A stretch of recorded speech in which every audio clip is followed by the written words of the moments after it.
todos. Primeiramente, muito obrigado à presença de todos. Eu vou passar a palavra rapidamente para o professor Robson, diretor aqui da Escola de Agronomia, para dar as boas-vindas a todos à casa. Obrigado, Daniel. Boa tarde a todos.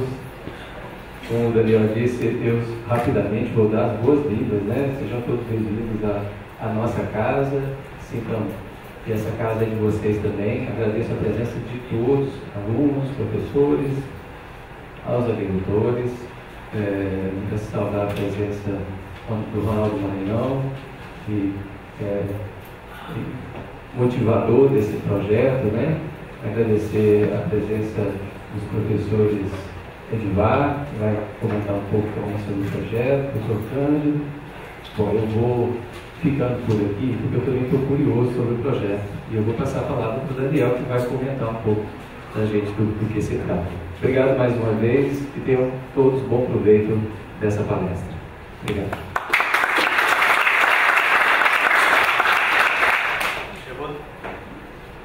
Eu vou deixar para trazer todos os detalhes ali no final, para deixar vocês um pouquinho curiosos. Mas eu vou passar agora a palavra para o professor Edivar, que ele vai trazer um pouquinho toda a filosofia por trás desse nosso projeto. Pessoal, boa tarde a todos. Primeiro dizer da minha satisfação de ver esse auditório aqui com tantas pessoas de tantas unidades diferentes, né? A gente vê o pessoal da ambiental, da agronomia, da florestal, de outras faculdades aqui, naturalmente trazidos pela curiosidade do que vem a ser esse desafio da borracha, o que está por trás desse evento que, na verdade, a gente está inaugurando uma etapa aqui hoje.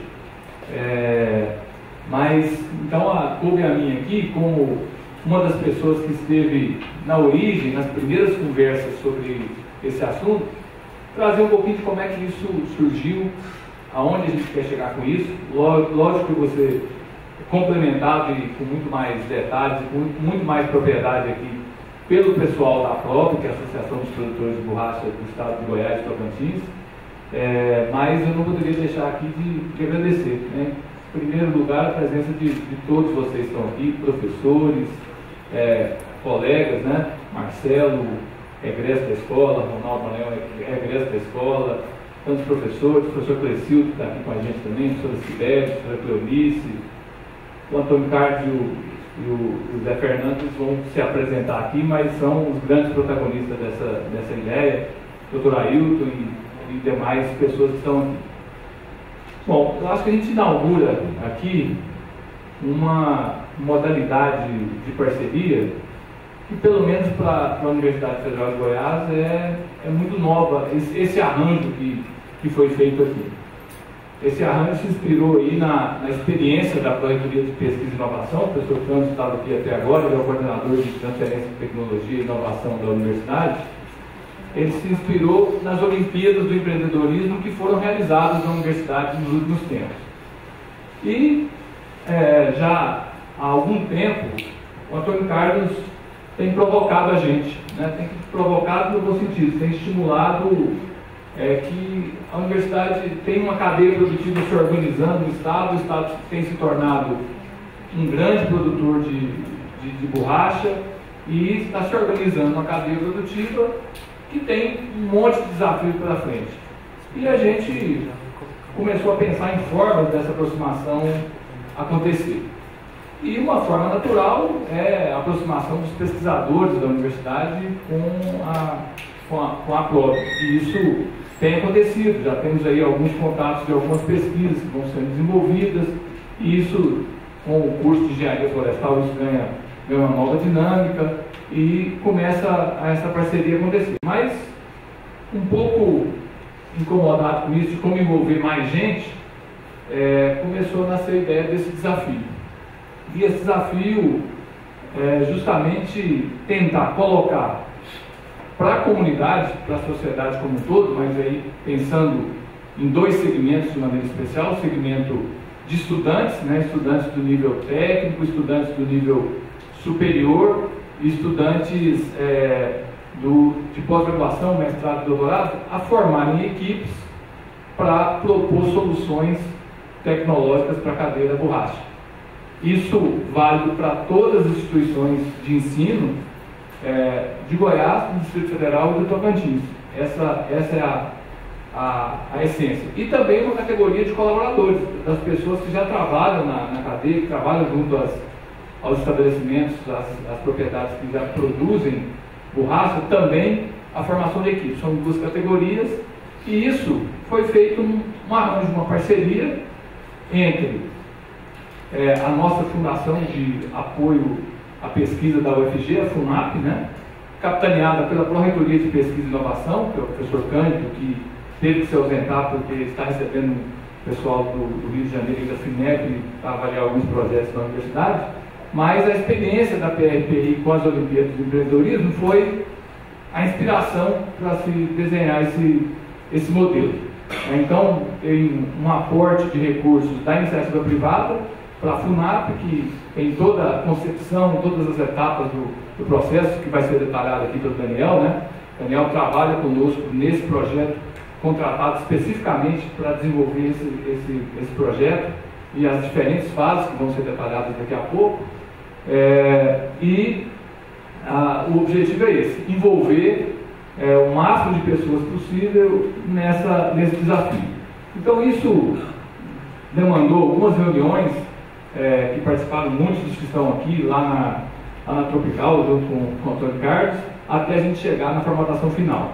E a ideia é a seguinte: é que o resultado dessa competição, desse desafio, ele seja apresentado e a premiação ocorra durante um congresso que vai ter em outubro, aqui em Goiânia, um congresso da área da seringueira. E a expectativa é o seguinte: essa coisa dando certo, esse desafio passa a ser um desafio anual. Todos os anos teremos um desafio dessa natureza, com as premiações e, claro, com a experiência do primeiro ano, a ideia é aprimorando e achando a forma ideal de fazer esse desafio.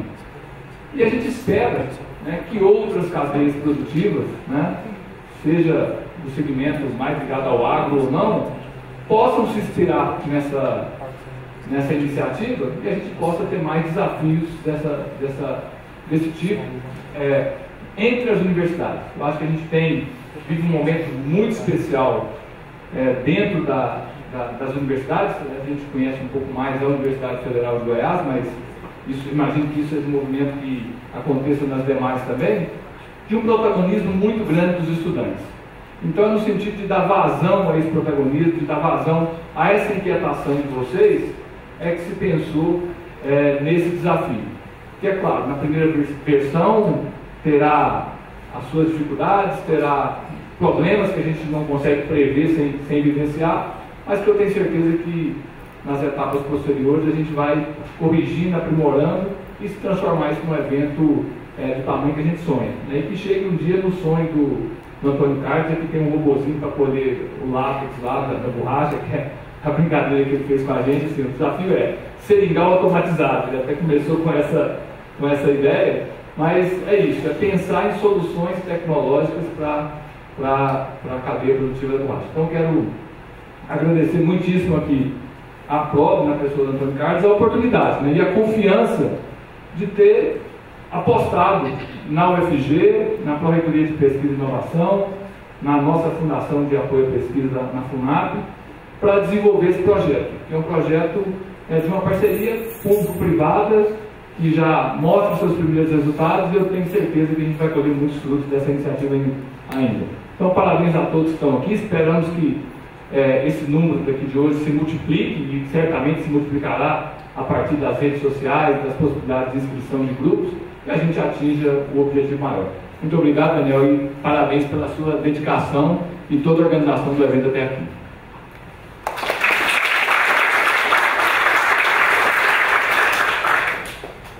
Então, agradecemos, né, o professor Edivar Madureira Brasil pela abertura Eu me chamo Larissa e na ocasião represento o Centro de Empreendedorismo e Incubação, que é o órgão dentro da TRPI que está comandando um pouco mais de perto as atividades enquanto desafio e inovação da borracha.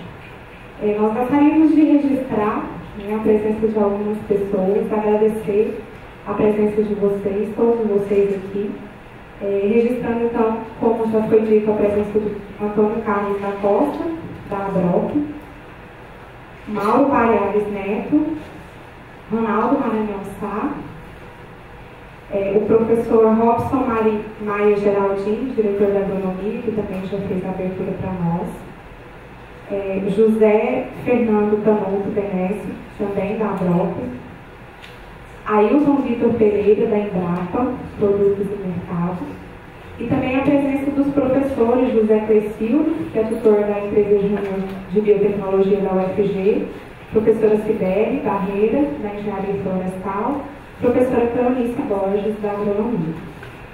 E agora, então, dando continuidade, vamos passar a palavra para o Antônio Carlos da Costa.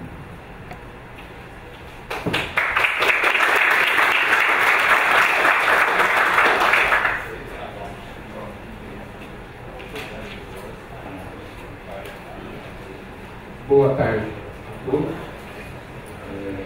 Não vou citar o nome inteiro, né? A gente esquece algo importante e fica sem graça.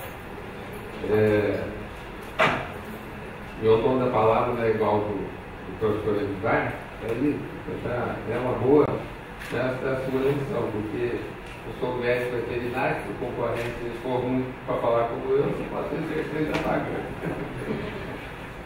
Quando eu estava descendo ali, a vida me deixou de dar uma certa emoção, da gente lembrar aqui da escola de veterinária em Corvinho em 83, e tive algumas aulas aqui na agronomia, né, na economia rural, na agroecologia, tinha algumas matérias que a gente fazia aqui conjuntamente com o pessoal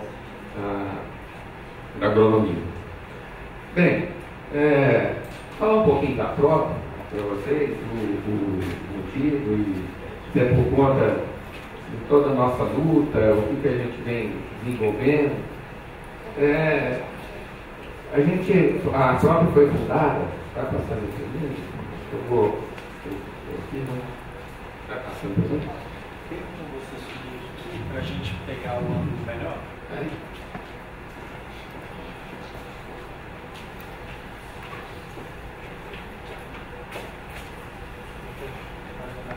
A gente pega direitinho, porque a gente está fazendo, a gravação, né? Ótimo, tá bom, vamos lá, vai passando aí. A prova foi fundada em 5 de maio de 2012, na cidade de Goianésia, onde que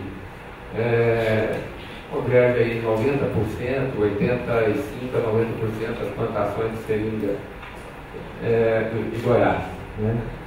E o desafio era fazer uma associação que abrangia tanto Goiás quanto Tocantins, e também já tem um início bom na agricultura.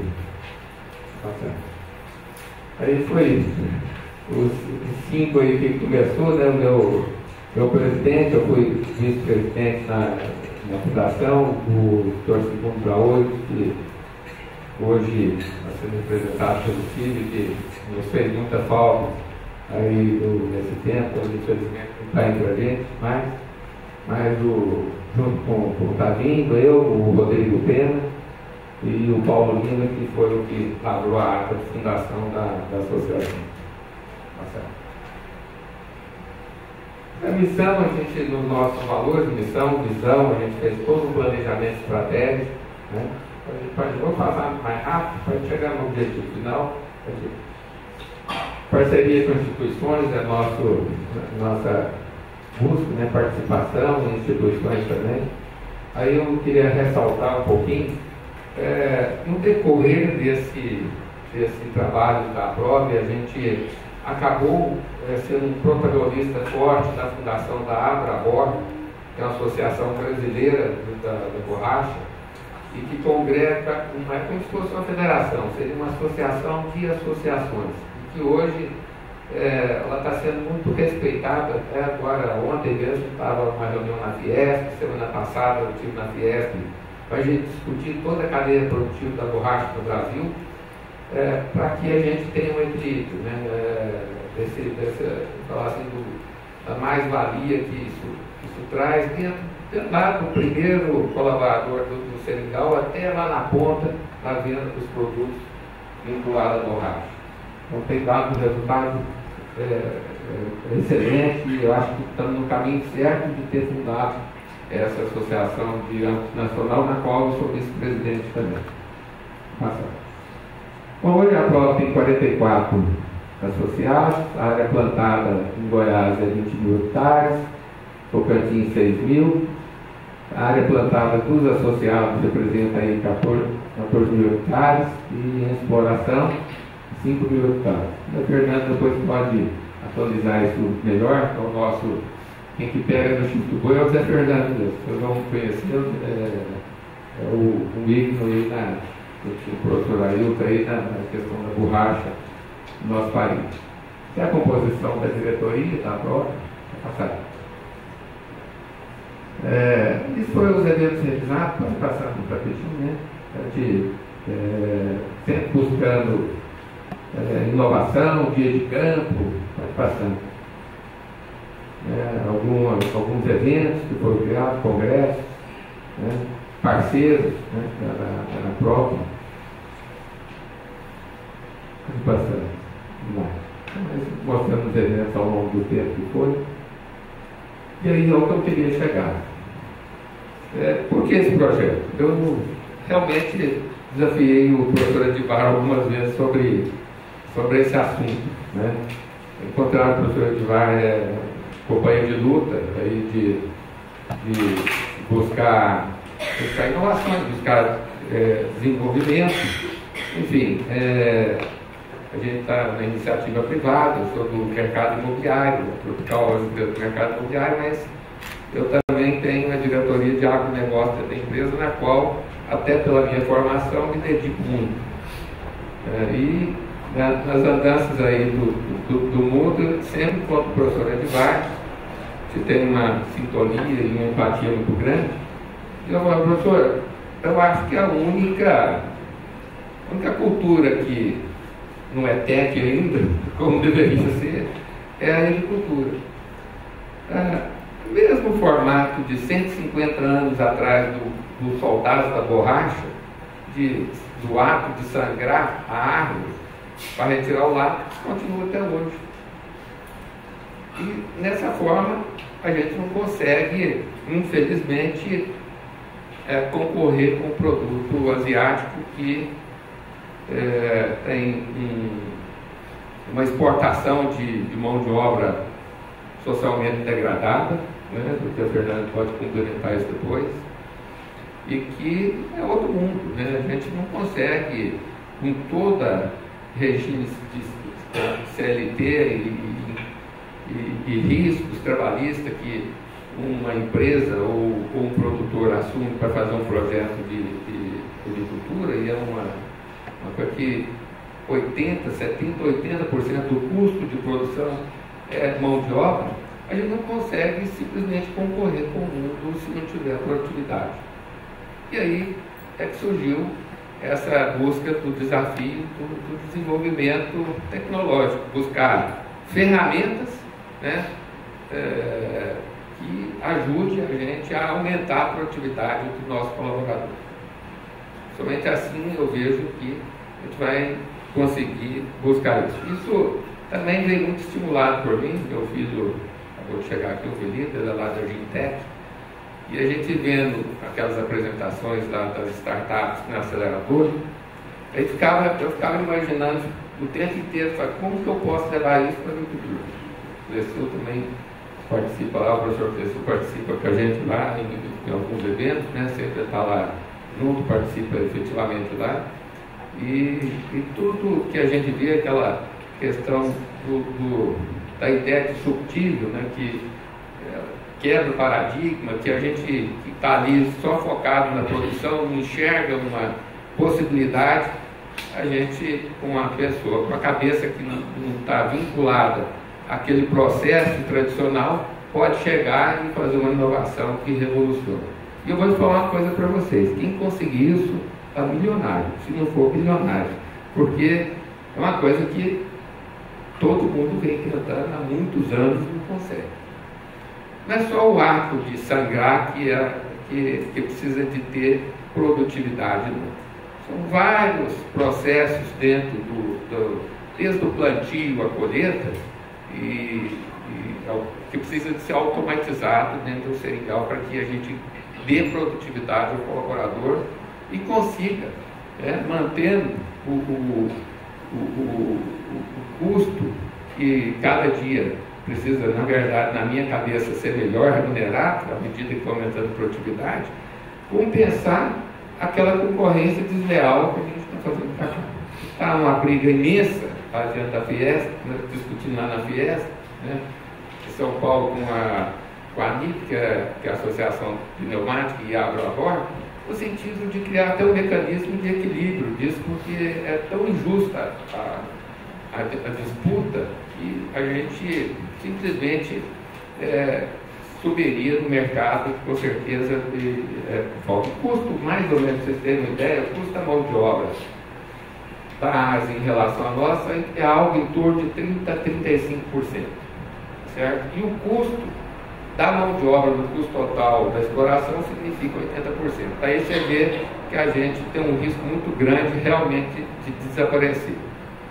Aí eu pergunto, tivemos com o ministro discutindo isso recentemente, dentro dessa estruturação da cadeia produtiva da borracha, com o Laido, ele fez uma relação com a soja, viu, professor, dizendo, olha, por que simplesmente então não paga? Se a gente não é competitivo, porque não é competitivo. O problema é que a borracha, ela tem, junto com o aço e combustível, um componente que é de segurança nacional. 3 coisas que param o país a falta de borracha, a eventual crise mundial de estabilidade no mundo, é borracha, o combustível e aço. Então, esses 3 não podem faltar no país. Todo um trabalho que foi feito na Câmara Setorial mostrando a importância de que o país tem que ser se não for autossuficiente, pelo menos uma dependência menor do que a gente tem hoje. Hoje a gente produz 1/3 da borracha que consome. A borracha nasceu no Brasil, começou no Brasil, foi pirateada através de um inglês que desenvolveu isso e levou para a Ásia, e hoje a gente produz só 1/3 daquilo que consome. Você vê o tanto que o desafio é grande para a gente, e a gente só vai sobreviver se a gente buscar esse desafio. Por isso que eu brinquei com o professor Edivar, ele mudou a minha ideia, falei, não, tá bom, ok, o que manda não tem problema, vamos em frente.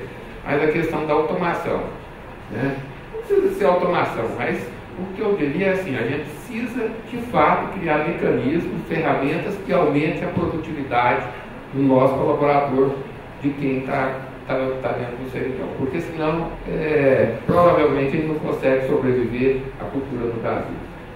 E por que o projeto? Bom, por isso.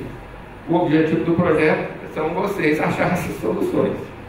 Então, por isso que a gente está no nosso congresso, eu até pedi isso para o professor Zé Fernando, que está junto com o professor Ailton, que está coordenando o congresso, que desse um destaque porque o prêmio financeiro é muito simbólico, não é o que vai ser mais atraente, mas a ideia que for levada para lá, a minha ideia é que o grupo de apoiadores, se tiver interesse da pessoa que ganhou o prêmio, é que esse grupo continue a desenvolver essa ideia para chegar no produto final. Chegar num produto final para que a gente leve para o mercado, junto com quem teve essa ideia. Enfim, como se fosse uma aceleradora de uma startup.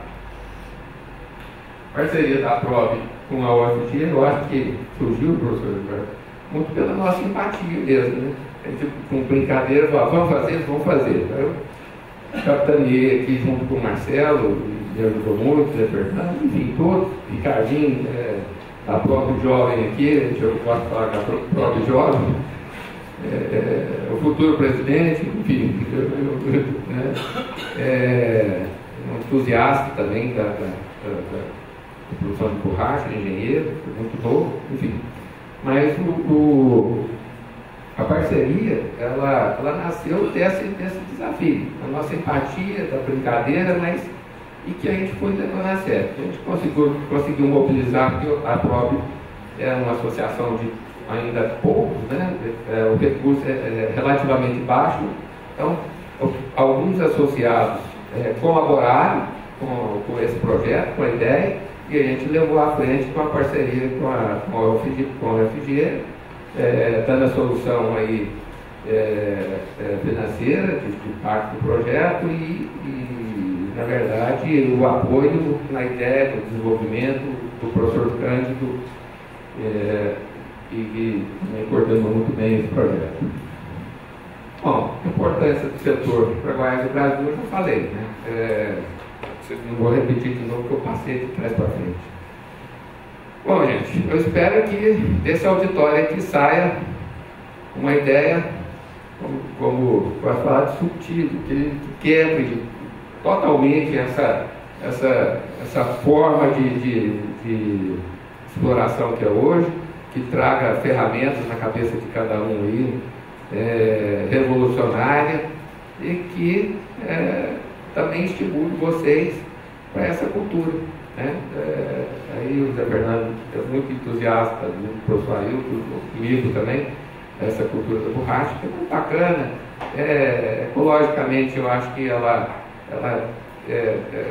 tem jeito, a gente cada dia buscando mais uma cultura de forma orgânica, enfim, tem um lado extremamente, eu acho importante, de ser uma cultura que tem um lado social muito grande, porque ela oferece uma quantidade de empregos muito grande no campo, por hectare, quando a gente faz uma medição de número de pessoas por hectare, pode ter certeza que ela hoje fornece, nós precisamos de fazer com que esse colaborador mesmo, diminuindo, até porque precisamos de aumentar muito ainda essa plantação no Brasil, né, para chegar na autossuficiência, mas que ele tenha ferramentas que levem ele a ter uma produtividade que proporciona ao produtor a gente concorrer com a borracha de fora.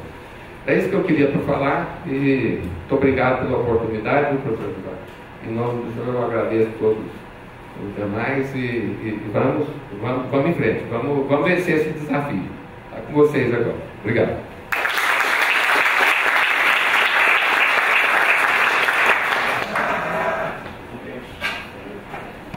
Aproveitar esse momento e registrar também a presença dos professores de água, como o Divino Borges, da Engenharia Florestal, e a professora Rosângela Vera, da Agronomia.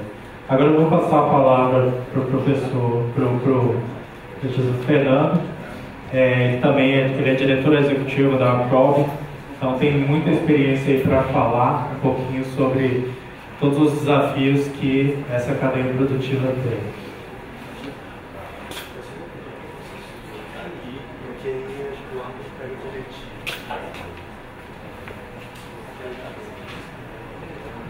Boa tarde. Inicialmente gostaria de agradecer a comissão organizadora pelo convite. E nós tivemos uma reunião com o Daniel, o doutor Ailton, o professor, e o Daniel me pediu para falar em 20 minutos, mas enfocando mais a tecnologia de outras culturas, tá? Setor produtivo, mas com outras culturas. Por quê? A intenção é que eu dê algumas pinceladas em seringueira para vocês terem uma noção, quem não conhece, mas que vocês cheguem no seringal e começam a dar uma olhada lá e olha e fala assim, pô, esses caras são malucos que tá fazendo um negócio desse, por que não faz assim? E se vocês forem com uma ideia meio pré-concebida, de repente vocês entram no mesmo espírito do que já está. Então a ideia não é essa. A ideia é que vocês cheguem lá, olhem com os olhos de vocês e critiquem tudo que que já foi exposto, que nós queremos que vocês passem a pesquisar, mas com novas ideias, tá? Então vou passar algumas informações. Como era para falar de tecnologia de outras culturas, eu vou passar um videozinho e vou falar da agricultura de modo geral também, que eu acho que interessa a todos nós, o que está acontecendo no agronegócio brasileiro, que é quem está sustentando esse país e infelizmente não tem sido dado o valor que realmente ele tem. Então vou dar uma pincelada como é que está o agronegócio, passar algumas marcas, mas vamos falar de seringueira também. A coisa mais difícil é que o Daniel pediu para falar em 20 minutos. E eu costumo brincar que quem trabalha com seringueira só fala borracha. E falar borracha em 20 minutos não é fácil, mas nós vamos tentar. Tá? Pronto? Pode ir. Pode passar. Bom, só para mostrar, só para mostrar o aspecto ecológico da seringueira, tá? Se vocês forem ver, seringueira é uma das culturas que melhor atende o aspecto ecológico, tá? O aspecto social, e eu brinco que ninguém planta seringueira porque é socialmente interessante ou ecologicamente correto, porque dá dinheiro também. Então ela tem um retorno financeiro interessante. Próximo. Vocês estão vendo? Volta só um pouquinho. Isso que está no bico da arara é a semente seringueira. O que tem aumentado de arara em volta dos seringais é um negócio impressionante. Elas vão quilômetros para ir comer semente seringueira. Tá? Emas, elas adoram, inclusive fazem ninhos embaixo do seringal. Próximo. Os viadinhos também tem bastante, né? Fora sangrador, né, Marcelo? Próximo. Bom, volta um pouquinho isso aí. Vou fazer uma pergunta, tem ambientalista aqui também. Vamos falar de agricultura. O proprietário rural, fazendeiro no Brasil, ele é muito criminalizado por desmate, por um punhado de coisas. Quando na realidade é quem bota alimento no mínimo 3 vezes por dia na casa, na mesa de todo mundo, né? Quanto de área vocês acreditam que a agricultura ocupa do território nacional? Do Brasil inteiro. Quanto que a agricultura, incluindo florestas plantadas? Qual o percentual de área do país, do território brasileiro, ocupado por agricultura e florestas plantadas? Vocês têm uma ideia? 20%. Hã? 20%. Você está exagerado, é muito. Quem dá menos, não é quem dá mais, é quem dá menos. Nada. 8%. Passa esse quadro. Agricultura, vocês estão vendo, tem um ponto aí, não tem, né? Vocês estão vendo do lado esquerdo são as propriedades rurais, do lado direito são as áreas de reserva. Então nós temos vegetação nativa, parques ecológicos, ocupa 17%. Vegetação nativa, ou seja, reservas indígenas, ocupam 17% do território nacional. Tá? E mais vegetação nativa em terra devoluta, água, mais 20%. E se vocês olharem do lado esquerdo da área das propriedades rurais, o que está em verde lá são vegetações nativas em propriedade rural, que são as reservas legais, são mais 11%. Então, aonde está ali 38% do proprietário, na realidade são 28%. O resto é reserva. Ou seja, essa conversa tem ambientalista, um detalhe: isso aqui não são dados de bancada ruralista, de entidades ligadas a produtores, não. Olha quem que é, fonte: Embrapa, IBGE, CNA, são órgãos governamentais. Tá? Então vocês veem que realmente existe uma área de agricultura que é muito pequena no Brasil em relação ao tamanho da área e que vem aumentando a produtividade ano a ano, ou a produção ano a ano, praticamente sem aumentar, sem expandir essa fronteira aqui. Tá? Próximo. Isso aí é um quadro que mostra a evolução da produção nacional desde 75. A área em verde é a área ocupada. Desde 75, esse aí até 2010. Então vocês veem em verde ali embaixo a área ocupada com agricultura, pecuária, etc. Pecuária dá algo em torno de 19%. E ali a produtividade em vermelho e a produção. Nós tivemos uma variação de 75 até agora de 268%. Nós aumentamos nossa produção. Então o Brasil realmente é um país com vocação agrícola. Tá? Próximo. Aí é uma série histórica também, mas mostrando por cultura. Em preto ali, vocês estão vendo? Tem o algodão, pois o arroz em vermelho. O arroz, vocês veem que não muda muito, ele vem bastante estável, porque o arroz é muito plantado em área de várzeas. As áreas de várzeas não aumenta, né? Não muda. Trigo, sorgo, vem se mantendo. Agora, vocês pegam a soja e o milho, são aquelas duas que sobram. Isso aí disparou e nós estamos com uma tecnologia hoje, uma produtividade fantástica, sem atingir o nosso potencial ainda. Esse ano, por exemplo, o Marcelo planta soja, né, Marcelo? Esse ano foi um ano muito bom para a cultura da soja, né? Não choveu demais, é engraçado. Essa região, vou falar Goianésia, chove aí 1.600, 1.700 milímetros. Deve ter chovido em torno de 1.150, 1.200. Só que foram chuvas bem distribuídas na hora que precisava. Com isso, a produtividade foi muito boa. E esse ano nós batemos recorde de novo de produtividade. Tanto soja, na agricultura de modo geral. Agora, isso tudo que nós estamos vendo é graças a quê? Tecnologia. Tá? É tecnologia de semente, tecnologia de adubação e tecnologia de equipamentos. Isso tem dado um peso enorme nesse aumento de produtividade. Próximo. Bom, se pegar ali, nós estamos falando dessa crise no Brasil. É engraçado que você procurar dados de lava-jato, de crime, de assalto, você bota na internet, aparece não sei quantos milhões de dados lá. Aí você bota dados de agricultura. Para você achar, por exemplo, que lugar que o Brasil ocupa como exportador de produto agropecuário. Dá uma mão de obra até no Google. Nem no Google. Eu já estava pensando ter outro melhor do que o Google, porque eu não achava nada. Por isso que eu falo, a própria imprensa não dá muito valor no agronegócio, não. Se vocês pegarem ali, tem 2, 4, 6, 8, 10, 12 produtos. Esses são os principais produtos da pauta de exportação brasileira. 12.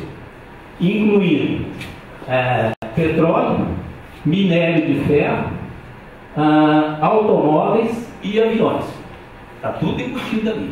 Principais produtos exportados pelo Brasil. Dos 12, 8 são produtos do agronegócio. Tá? E o primeiro dos produtos está a soja, aí segundo, minério de ferro. É engraçado, né, que nós exportamos tanto petróleo e importando tanto petróleo e pagando tão caro, né? Mas é assim que funciona. Aí vem açúcar, carne de frango, celulose. Celulose, o Brasil está muito forte, tá? E café, carne e, em último, milho, porque o Brasil exporta pouco milho, porque o nosso consumo é muito alto. Próximo. Aqui são os produtos que o Brasil é o maior produtor e quem é o maior e que lugar que ele ocupa nas exportações. Por exemplo, o açúcar. O Brasil é o maior produtor de cana e é o maior exportador de açúcar. É o maior produtor de café e o maior exportador de café.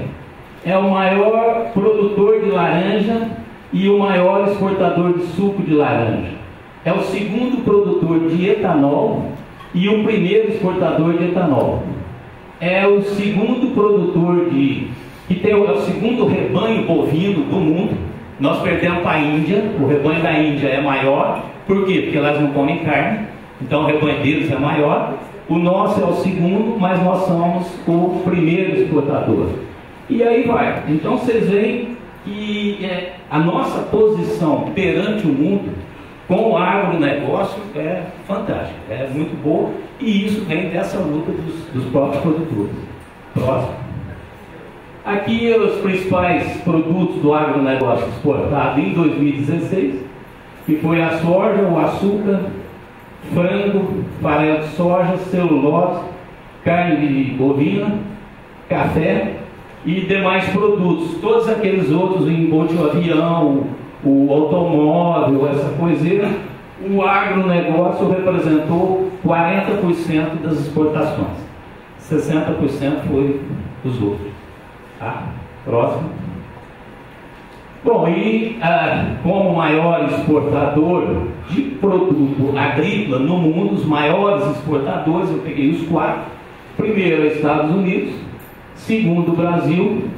Terceiro, a China. E quarto, o Canadá. Esses são os maiores exportadores de produtos agrícolas. Tá? Bom, é que eu estava falando aí para falar de... Vocês viram o que representa o agronegócio para o país, e isso está por trás de toda uma tecnologia. E eu já ia falar isso lá na frente, mas eu vou adiantar. O que acontece? Toda essa tecnologia do agronegócio tem por trás também quem? Indústrias, empresas. Porque o agronegócio compra máquina, compra adubo, compra sementes, e as empresas estão constantemente pesquisando para vender, porque sabe que o retorno é certo. E o que acontece com o seringueiro? Nós vamos ver daqui a pouco. Você passa isso para mim? Passa bem isso, passa ele para frente, só para mostrar. Depois que você passa dos 30, você vai copiar esse negócio da internet, aí você quer cortar, não dá conta, fica 2 horas mexendo, então é mais fácil passar rápido para frente. Eu faço dos 30. Só não sei quanto tempo, né? 30.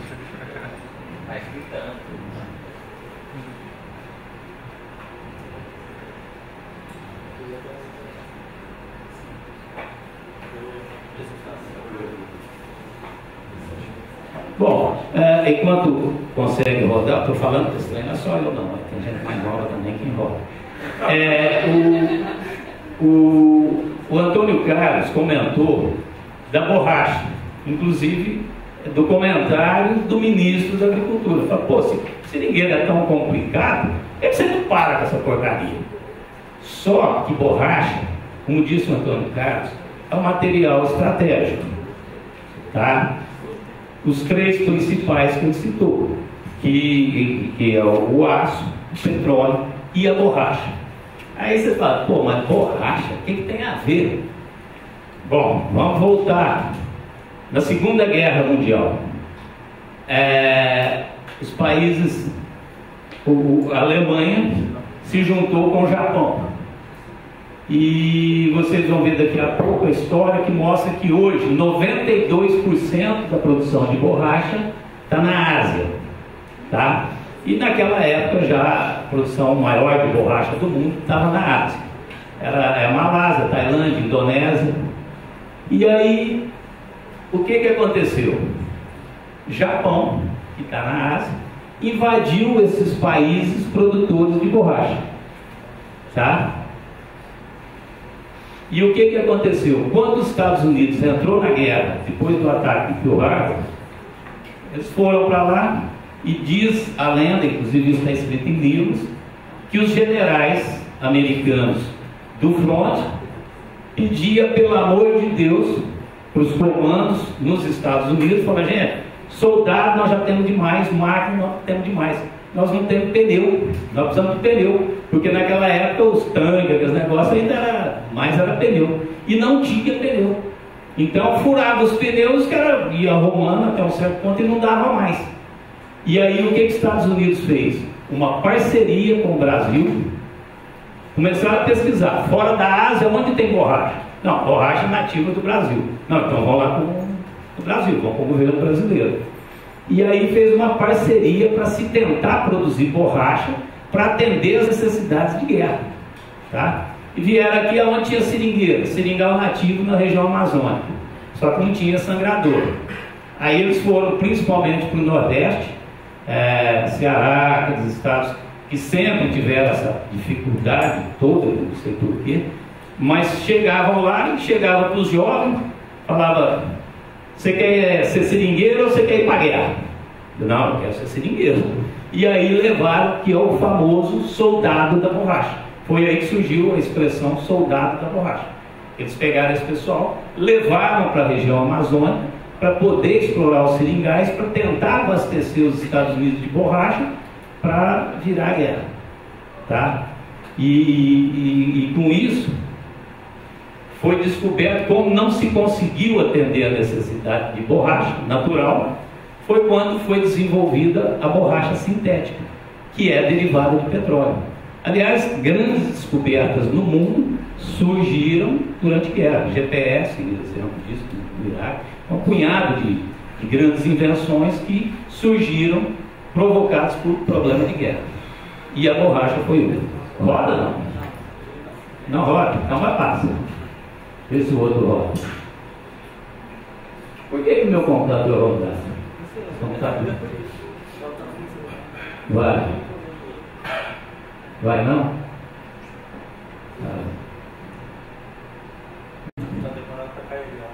Não tá, ele é mais pesado. É que eu falei de ter posto o computador. Vê se vai. Deixa rodando. Também tem uns vídeos aí interessantes que valia a pena, né? Oi? Hã? Não, vamos ver se roda. Com todas as dificuldades, vocês estão vendo, estradas, como é que é, quantidade de colheitadeiras. Vai, ele não vai rodar, né?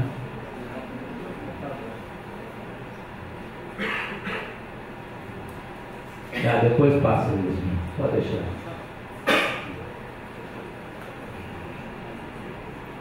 Próximo.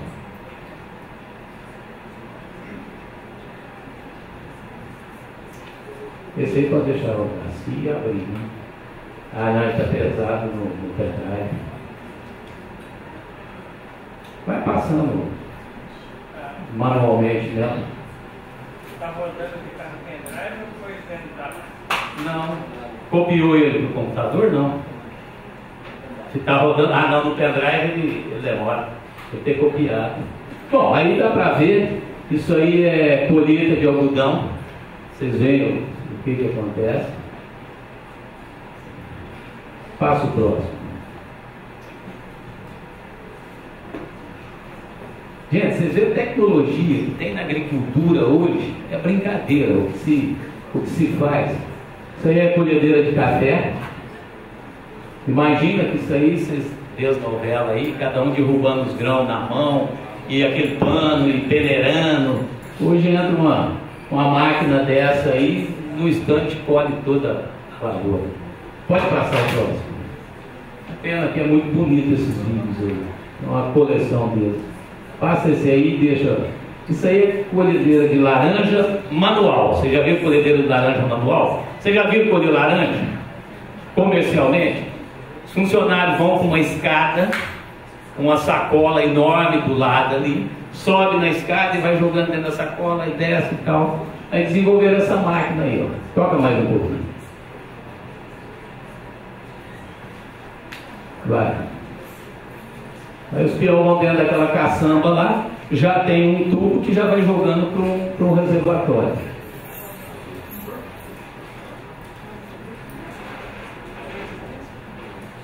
Olha lá. Próximo. Gente, a tecnologia, a agricultura, mais 5 anos, o operador de máquina vai ser igual brinquedo de menino.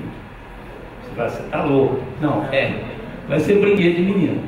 É brincar com computador, com celular, eles vão colher, vão plantar, vão pulverizar, tudo com computador e celular. É isso que vai ser feito. O operador de máquina, hoje, você pega uma colheitadeira dessa, pulverização com drone. Você pega uma colheitadeira, qualquer uma dessa, pode ser Massa Effects, Neuron, você entra nela, cabine fechada, claro, com ar-condicionado, tudo bonitinho, e computadores.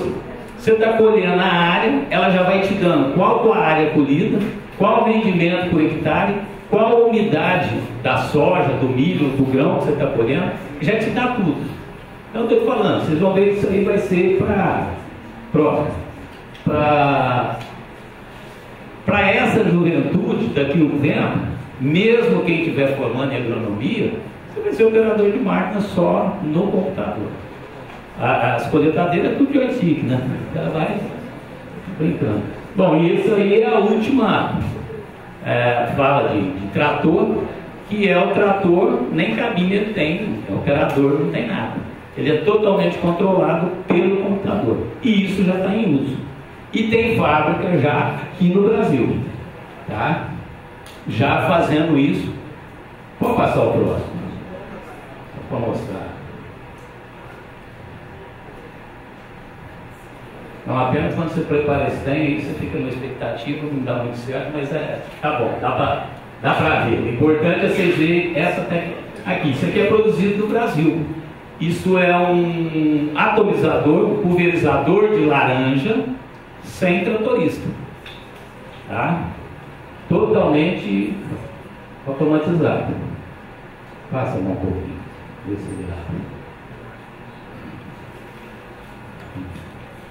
Ela vai atrás dele ali com o computador, já faz o trajeto dele, regula tudo, vazão, tudo certinho pelo computador e solta a máquina para trabalhar. Tá? Não. Próximo. Só tem mais dois. Isso aí é interessante. Isso é uma máquina para cortar madeira, eucalipto e pinos. Ela chega, olha lá. Dá uma olhada.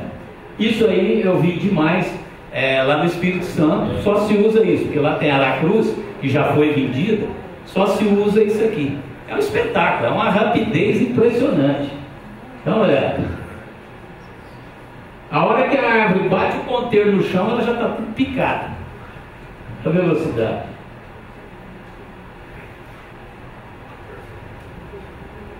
Aí a gente fica olhando isso, né, Antônio Carlos? Falando, nossa seringueira. E aí? Quer dizer, eu não quero essa máquina para seringueira, não, viu, gente? Para sangrar. Espero que não seja. Mas futuramente vai ser. Pode passar o próximo. Só tem mais esse aí. Esse aqui, ô Antônio Carlos, esse você já viu. Esse serve para seringueira. Mudar? Não. Você imagina a sua área. A área do móvel vai passar uma rede elétrica e vai ter que ser cortada a seringueira dele. Se você tem uma máquina dessa aqui, você simplesmente pega as árvores e muda elas de lugar. Entendeu? Olha lá.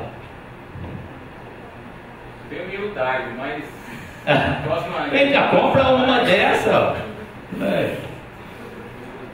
Bom, pode passar. Era só mais essa aí. Bom, e a nossa seringueira? Como é que está a nossa seringueira? Nível tecnológico, o Antônio Carlos já falou mais ou menos. Eu vou contar a historinha. O Brasil foi a seringueira, vocês sabem, é nativa da região amazônica. E o Brasil era o único produtor de borracha no mundo. Tá? Região amazônica. Vocês já ouviram as histórias da mesma maneira que existiam os barões do café, rei do gado, tinha os barões da borracha. E Manaus era o centro, a primeira agência do Banco do Brasil foi Manaus. Só para vocês terem uma ideia da importância da borracha na época. E aí construíram o teatro lá de Manaus com todo o material importado da Europa. E se importavam as companhias de teatro também. Ia tudo para lá que tanto dinheiro que corria. Tudo em função da borracha. O Brasil, o único produtor, ninguém tinha seringueira no mundo. O Brasil era o único produtor mundial Nós chegamos a exportar em 1900 100 mil toneladas, tá? Era um absurdo na época. E aí o que aconteceu? Ficamos deitados em berço esplêndido, como sempre. Ninguém se preocupou em plantar seringueira, em tecnificar. Tinha os caras lá, os que eu chamava de regatão, que dava mantimento, facão, espingarda para os seringueiros. Eles se embrenhavam na mata, pagavam aquilo com borracha. Então eu estava sempre devendo para os caras donos dos armazéns. Mas com isso a coisa girava, tá? Aí o que aconteceu? Veio o inglês, Henry Whitman. A Inglaterra sempre procurou produtos agrícolas que pudessem ser comercializados. Levaram sementes para o Royal Garden em Londres. Só que o nosso clima, seringueira não vai em clima frio, é só clima tropical. E aí a Inglaterra tinha as colônias da Ásia, que era Sri Lanka, todos aqueles países, Índia, tudo, e levou a seringueira para lá. E começaram a plantar. Você imagina, em 1900 nós éramos o único produtor. E começaram a desenvolver tecnologias, plantar, tinha uma mão de obra disponível. Em 1945, eles inundaram o mercado mundial com borracha, já a produção deles. E aí os seringais da região amazônica entraram em decadência. E a partir de 53, 55, o Brasil, de único produtor do mundo, passou a ser importador de borracha. E nós somos importadores de borracha até hoje. O Brasil importa em torno de 65% da borracha que nós consumimos. Você vê que a história não muda, simplesmente vai se repetindo, né? A história é uma pena. Mas grandes mudanças de seringueira vão sair daqui hoje, com certeza. A cabeça vai... Bom, aí está a floresta amazônica, que era nosso seringal, aonde se produziu toda essa borracha, próximo. Isso aí é um seringal, é um seringueiro da região. Eles faziam os cortes um pouco diferentes, vocês viram isso aí nos bancos de escola. A sangria deles é um pouco diferente. Eles iniciaram a sangria com a machadinha, depois passaram com a faca de sangria, que chama cabrita, porque ela tem uma orelhinha, mas é o que existe até hoje. E a nossa sangria, vamos falar, não é uma cabrita, mas é uma carneira, não é muito, é parente, está bem perto da nossa faca de sangria, não mudou muito não. Próximo. Isso aí são as pelas, foi a época de maior exportação de borracha. Vocês estão vendo essas bolas? Como é que o seringueiro fazia? Ele entrava na mata, eles têm estradas, sangrava de manhã, voltava à tarde, coletava o látex, pegava uma manivela de madeira mesmo, fazia uma fogueira que fizesse bastante fumaça, ia jogando esse látex em cima dessa fumaça, em cima dessa madeira, ia girando isso aí e formava essas pelas de borracha. Isso aí que era exportado, que era utilizado. São chamadas de pelas mesmo. Eu estava falando com o Marcelo da gente formar o Museu da Borracha, viu, Antônio? Próximo. Isso aí é o tipo de sangria da região amazônica. O nosso, vocês vão ver, já um pouco diferente. Próximo. São as habitações dos seringueiros. Isso é a nossa origem da borracha, tá? Próximo.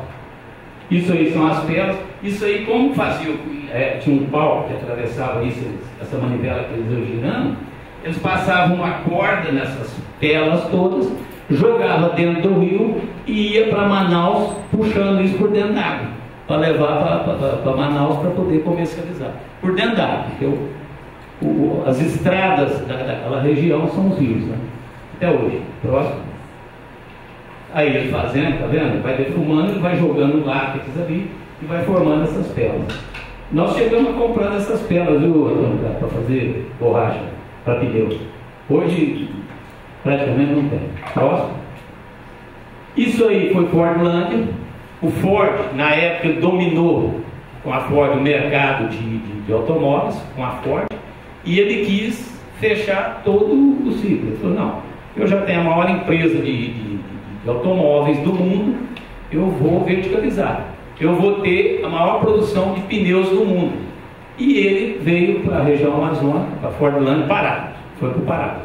E Fordlândia, depois Belterra, só que lá tem um problema do fungo da seringueira, que é o mal das flores, o microciclo, que dizimou essa floresta. Ele fez uma cidade americana no meio da floresta no Pará.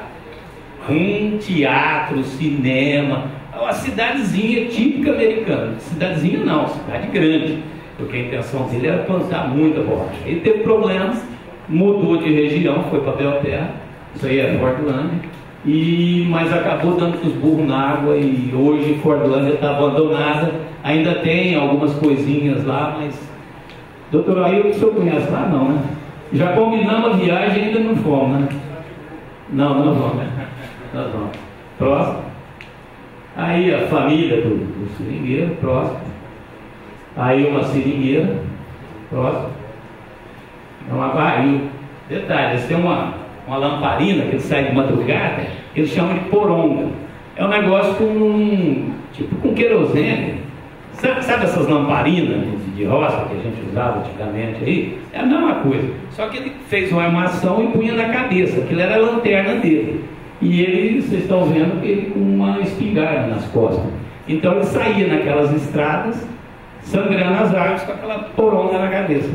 E diz que de vez em quando, isso a gente conversou, foi pro Acre, Rodegã, diz que de vez em quando só encontrava a poronga e a espingarda, que a onça chegava por trás. E aí, hoje tem muito pouco, hoje representa muito pouco essa produção. Próximo. Pode ir. Aí a mesma coisa, vai. Bom, aí, a partir dos anos 80, teve um aumento grande no preço da borracha, no mercado internacional, e até então, quem tinha plantado seringueira era a Bahia, porque eles achavam que o clima da Bahia era muito semelhante à da região amazônica, fora da região amazônica, então plantaram na Bahia. Depois, um pouco no Espírito Santo. Mas a partir da década de 80, começou a expansão de seringueira em São Paulo, no Paraná, em Minas, Mato Grosso, plantou bastante, e Goiás. Foi na década de 80. Aí que começou realmente essa expansão de seringueira. E já final de 80, começo de 90, foi que eu vim para Goianésia, que eu trabalhava, sou engenheiro agrônomo, trabalhava na Secretaria de Agricultura, pesquisa de seringueira, e vim auxiliar projetos aqui em Goianésia, na implantação desses projetos.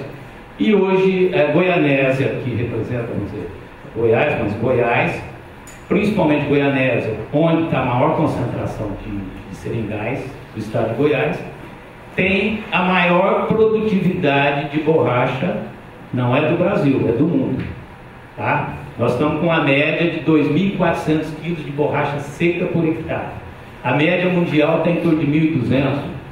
E São Paulo, que é o maior produtor nacional, está com 1.600 quilos.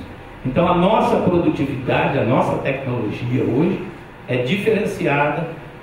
Por quê? Solos, clima também, mas solos e clima de São Paulo, por exemplo, são melhores as condições do que as nossas.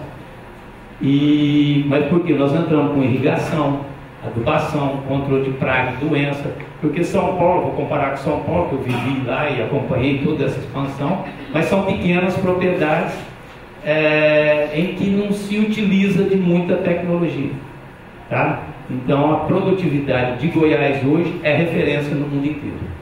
Ou seja, vocês já vão entrar numa área bem melhor. Isso aqui é um seringal com 5 anos e meio de produção, próximo. Aí é a mesma coisa, já bem tecnificado, totalmente diferente, próximo. Aqui a produção nacional por estado. Vocês estão vendo lá, São Paulo é o maior produtor, depois Bahia, Mato Grosso, Minas e Goiás. Essa safra Goiás já passou Minas, nós já estamos na cola de Mato Grosso. Mais um ano Goiás já passa Mato Grosso também. Nós vamos ser o terceiro produtor. E a Bahia, ela está parada, e Goiás continua plantando. Então, 3, 5 anos, nós provavelmente vamos ser o segundo produtor. Quando a turma de São Paulo vê nós, eu falando nós, eles brigam comigo, porque fala que eu sou paulista, né? Eu já virei goiano, comedor de piqui, tem jeito. Próximo. Bom, vocês vão fazer um trabalho, vão pesquisar sobre seringueira, e o Daniel falou, você dá umas ideias, dá uma pincelada, mas eles vão ter que correr atrás. Então eu vou dar uma pincelada do que é o seringal. Qual que é a cadeia de produção de um seringal? Começa no viveiro. Aí tem muita coisa para ser pesquisada. Nós fazemos a formação de muda com mudas de sacola com terra. Já existe uma tecnologia de se formar mudas com... Estou dando dica não, viu, Daniel? Pode ficar tranquilo. Mudas com substrato, com tubete. Então, todas as áreas da seringueira têm espaço para se pesquisar. Tá?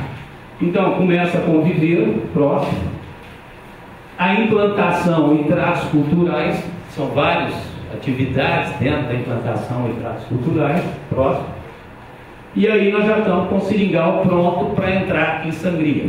Vamos ver, o foco seria automação do seringal em produção, em todas as áreas. Mas até chegar em produção também tem bastante espaço. É bom dar uma olhada. Próximo. Desse jeito aí. Não, tá, pode ir. Próximo.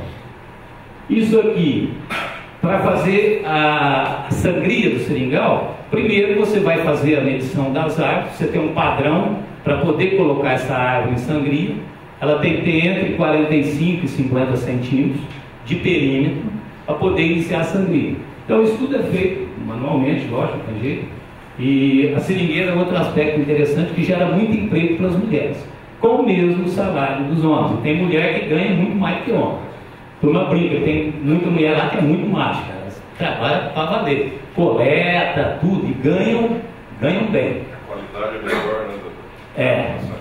Qualidade, o Marcelo tem as sangradoras dele lá. Normalmente as mulheres, elas têm mais habilidade, têm a mão mais leve, né? É bem tranquilo. Qualidade para sangria. E a média salarial hoje está muito boa, é bem acima da média salarial do trabalhador do campo. Tá? Próximo. Aí tem todos os aspectos que eu falei, tem a marcação da linha de sangria, tem o ângulo para se abrir. Próximo. E aí é feita a abertura de painel. É naquela casca ali que nós vamos trabalhar. Tá vendo? É naquela casca aberta ali, naquele corte que nós vamos produzir. Próximo. Isso aí, só um detalhe, é uma foto tirada. Nós cortamos uma árvore, é uma foto tirada de cima para baixo. Então vocês estão vendo ali meio rosado, é a casca da árvore, e vocês estão vendo os vasos laticíferos. Os vasos laticíferos estão do meio da casca para o lado da madeira. Quanto mais próximo da madeira, maior a quantidade de vasos laticíferos. Então o sangrador tem que chegar bem perto da madeira para produzir mais. Só que ele não pode chegar na madeira que ele fere a árvore. Aí não recupera a casca. Tá? Fica caroço. Então ele trabalha no limite. Mas é interessante. Próximo. Eu acho que esse aí que é um vídeo, né?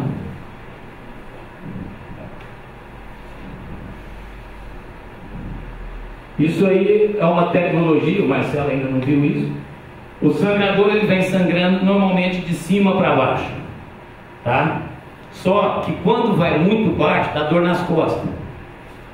E aí eles reclamam e com razão. Então, nós estamos fazendo o que chamamos de sangria invertida. Ele sangra de baixo para cima. Isso nós estamos começando agora. Não é uma tarefa fácil. Volta naquela outra árvore que eu falei. Volta. Essa. Vê se aí. Isso é um vídeo também. Isso aí é a sangria descendente, painel alto. Tá vendo? Esse aí ele trabalha numa posição normal. Vocês veem que a faca de sangria é aquilo ali. É o trabalho que eu mostrei toda aquela história da região amazônica e não é muito diferente até hoje. Demora, alimenta. O meu sonho é ter um robozinho, né? Qual que é a dessa? Próximo. Isso aí é a coleta. Como é que é feita a coleta da borracha? Você sangrou, cai o látex dentro da caneca e naturalmente ele se coagula no formato de um queijo. Parece um queijo. Inclusive o cheiro é de queijo, mas você junta 5 toneladas de queijo, o cheiro é bem mais forte. O problema do sangrador. Agora o dono, quanto mais fede, mais ele acha bom, porque aí é mais borracha que ele tem, né? Então a turma acha bom. Mas a coleta é um balde em que ele sai de caneca em caneca, pegando com a mão e jogando dentro desse balde. Depois, próximo, ele... pode passar. Passa esse vídeo aí. Isso aí é dia de chuva. Aí o que acontece? Os galhos da árvore funcionam como um para-raio, toda a água cai nos galhos, desce pelo tronco e cai dentro da caneca. Aí vocês perdem a produção. É outra. Também não estou dando dica nenhuma. Próximo. Isso aí é a coleta. Próximo. Aquela borracha que está dentro dos baldes pelo coletor vai dentro para essas caixas. Próximo. Passa uma carreta tracionada por trator com os funcionários pegando essas caixas com a borracha. E aí isso aí já tem adaptação, porque antigamente era carreta de madeira alta, o cara tinha que jogar lá em cima. Nós já estamos bem na frente, já fizemos bastante coisa. Próximo. Aí está o coágulo que eu falei, aquele queijo fica dentro das caixas. Próximo. Aí é um carregamento. Isso aí é utilizado uma pá carregadeira, vocês estão vendo ali a boca de uma pá carregadeira. O funcionário joga com a mão dentro da pá, joga aquela borracha dentro das caixas, dentro da pá carregadeira, e a pá carregadeira joga dentro do caminhão. Próximo. Esse é o carregamento. Próximo. Tem esses depósitos menores que o caminhão encosta, é um caminhão menor, ele encosta a carroceria ali e o pessoal vai jogando as caixas dentro do caminhão. Mas dependendo do tamanho do caminhão, você demora 4, 5 horas para carregar uma carreta. Né? Aliás, Marcelo, você está fazendo isso. Né? O sangrador lá, a turma lá está sofrendo. Borracheira, próximo. E aí já é uma usina de beneficiamento. Essa borracha não vai para a indústria, ela vai para uma usina de processamento. Ela pega esse coágulo, esse queijo, tritura em pedacinhos pequenos e sempre num processo de lavagem. Para que tritura pedacinho pequeno? Para secar essa borracha. Aí seca, vocês estão vendo ali embalados em plástico, fardos de 33 quilos, já embalados no plástico, e esses fardos é que vão para as indústrias pneumáticas. Aí eles jogam lá e aí tem toda uma mistura, né? Tem nego de fumo, enxofre, mas principalmente borracha. E existe uma mistura de borracha natural com borracha sintética nos pneus. Quanto mais borracha sintética, pior a qualidade do produto. Dificilmente vai se inventar ou descobrir um produto com as características da borracha natural. Então isso aí é um negócio... Aliás, nós temos mais de 40 mil produtos feitos a partir de borracha natural. Tá? Bom, é isso aí. Vocês vão visitar os seringais, nós temos as ordens, se vocês precisarem. Daniel, desculpa, eu falei que falar em 20 minutos era difícil, mas tudo bem. Obrigado, gente.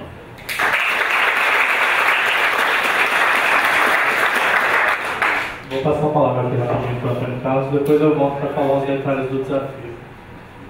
Só, eu vou seguir um WhatsApp, porque eu vou ter que sair do seu presidente, mas só para corrigir um erro geográfico, o nosso prêmio, né, nosso desafio chama Prêmio Segundo Graújo, que foi o nosso primeiro presidente, que ia falecer, pai do Marcelo Graújo, e que nos honrou muito, foi um dos grandes incentivadores da prova e tal, então acho que é um prêmio mais do que justo por levar o nome dele. Eu esqueci de ter falado isso, mas ele vai estar no coração de todo mundo aqui da prova e toda ali. Mais que merecido. E quem ganha esse prêmio não só mas tem esse lado da valorização do nome. Eu vou pedir desculpa para fazer passar um pouquinho a palavra aqui para o Marcelo. Abraço. Abraço a todos.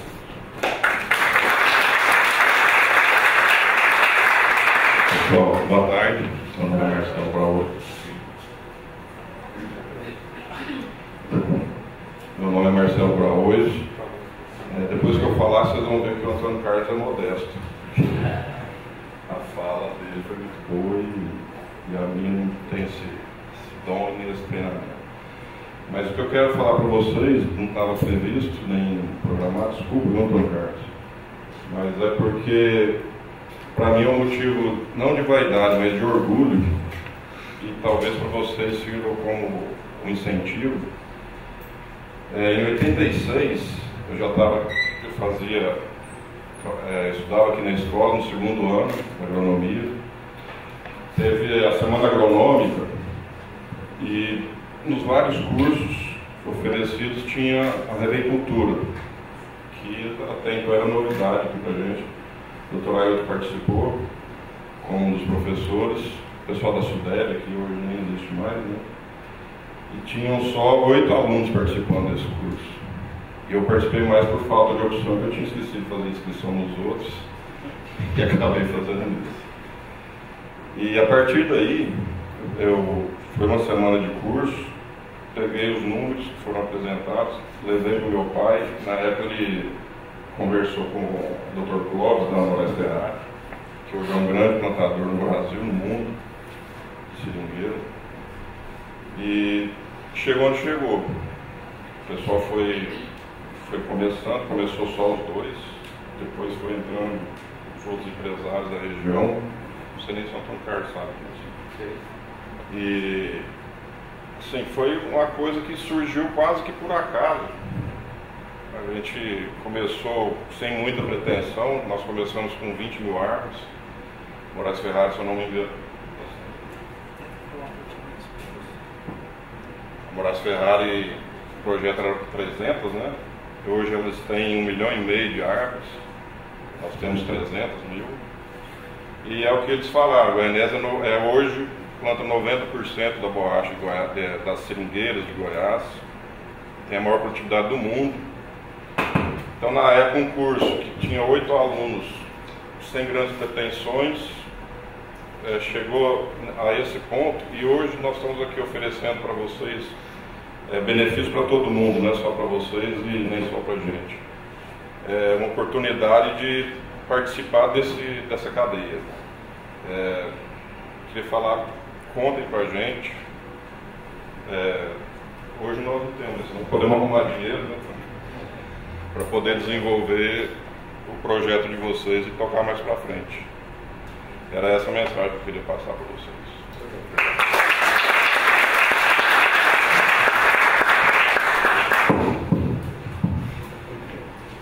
Pessoal, agora eu vou falar alguns detalhes do desafio de inovação. Então, basicamente, como Muitos já devem ter visto, todo mundo me ouve atrás, né? Como muitos já devem ter visto, o desafio de inovação é a realização da PROB, da qual Antônio Carlos e o José Fernando fazem parte, do Centro de Empreendedorismo e Incubação e da UFG, né? O objetivo, claramente, é promover o desenvolvimento de tecnologias e produtos que solucionem os problemas da cadeia produtiva da borracha e colaborem para o desenvolvimento desse setor na região. A gente tem duas categorias. Né? A categoria de estudantes e a categoria de colaboradores. Né? Então, temos muitos aqui que se enquadram mais na categoria dos estudantes. Quem seriam os estudantes que podem participar? Estudantes de nível técnico, de nível superior, né, graduação, e de nível de pós-graduação. Então, mestrado, doutorado pode participar. Já dos colaboradores são aquelas pessoas que estão associadas às empresas da PROB. Né? Um detalhe também, os estudantes podem ser de Goiás, Tocantins e do Distrito Federal. Então a gente está organizando que esse desafio, para que esse desafio alcance o estado inteiro. Acho que para o estado inteiro, né? Equipes no âmbito da categoria de estudantes, pode ser qualquer estudante, qualquer equipe de 2 a 5 pessoas, e no âmbito da categoria 2, que é a categoria de colaboradores, até de equipes até 5 pessoas, pode ser individual ou até 5 pessoas. Nós vamos ter várias etapas, né? Então, para quem acha assim, eu não vou participar porque eu não sei nada da cadeia produtiva, a gente já teve alguma imersão aqui nesse momento, o José Fernando já trouxe alguns problemas que existem, mas a gente vai trazer muitos outros encontros ao longo desse desafio, Que é justamente para vocês terem uma imersão total no campo que vocês estão entrando. Então, nós vamos ter alguns treinamentos, tanto treinamentos em relação à cadeia produtiva, os processos, as pessoas envolvidas, como também a gente vai ter uma visita técnica, né? A gente vai levar todo mundo lá para uma fazenda, levar lá no meio do seringal, conhecer todos os processos pessoalmente. Não só os treinamentos em relação ao campo, mas também treinamentos sobre tecnologias de inovação e outras tecnologias, outras inovações. Essa seria a primeira etapa, né? De conhecer o problema para vocês terem uma primeira imersão. Em seguida, a gente vai ter uma etapa que chama aprimorando a inovação, que aí vocês já amadureceram um pouco, conheceram um pouco, a gente vai aprimorar as soluções que vocês estão propondo por meio de treinamentos e mentorias. E por fim, aquelas equipes que forem para uma próxima etapa, elas vão passar por um bootcamp. Bootcamp é um regime de imersão. Alguém já ouviu falar de Startup Weekend? Startup é basicamente igual ao Startup Weekend, né? Que o pessoal fica lá imerso durante um sábado inteiro, recebe muita mentoria, recebe muito feedback de pessoas que têm um pouco mais de experiência para melhorar a produção, para melhorar o desenvolvimento, a ideia que está desenvolvendo. E por fim a gente vai ter o prêmio, a banca final que vai avaliar quais as melhores soluções. A premiação, o prêmio segundo para Oios Martins, como o Antônio Carlos já mencionou aqui, vai ser no valor de R$5.000 para o primeiro colocado, para a equipe, né, primeira colocada, de ambas as categorias. Então a categoria de estudantes vai receber R$5.000 e a categoria de colaboradores também R$5.000 no primeiro lugar, R$3.000 para o segundo colocado e R$2.000 para o terceiro colocado. Então essas são as premiações. Lógico que além de muito networking, muito conhecimento, então essa é mais um estímulo. E por fim, aqui tem nossos contatos. Esse é nosso site, inovaçãonaborracha.com.br. Lá tem o regulamento, tem todas as informações que vocês precisam saber. O regulamento está completo, já tem link para inscrição, para o desafio, já tem todas as informações. Nosso contato, seja Facebook, seja e-mail, pode entrar em contato para tirar qualquer dúvida.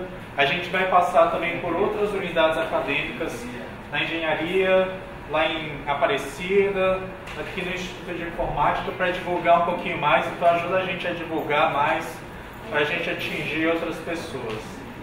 E também a gente vai promover para quem... Teve gente que chegou na gente e falou assim, eu quero participar, mas eu não tenho equipe, eu tenho ideia, mas eu quero fazer, mas não encontro ninguém, né? Afinal de contas são equipes de 2 a 5 pessoas. A gente vai promover o que a gente chama de meetup, né? Meetup é o quê? É um encontro com várias pessoas interessadas no desafio. E aí vamos tentar promover um encontro entre pessoas que tem equipe, quem não tem, quem tem ideia, quem só tem ideia não tem equipe, para realmente a gente tocar esse projeto adiante, né?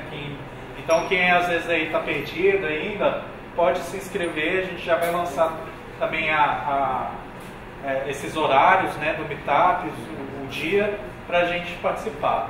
Então, no mais é isso. Se alguém tiver qualquer dúvida, a gente vai estar por aqui, pode tirar a dúvida, pode perguntar, que estamos à disposição. Tá joia? Obrigado.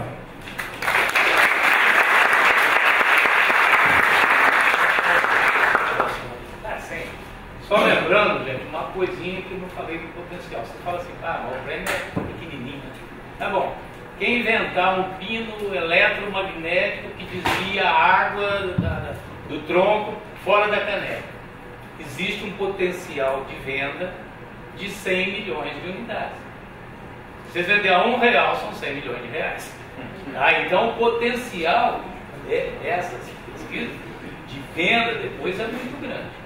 E realmente um dos problemas sérios nossos é a água dentro da caneca. Então você descobre um negócio, você vende por R$1, você tem um potencial, são 100 milhões de árvores em produção no país. Pensa nisso. Vender assim. Já que é um dinheiro, vende 50 centavos, vende a 50 centavos. Valeu.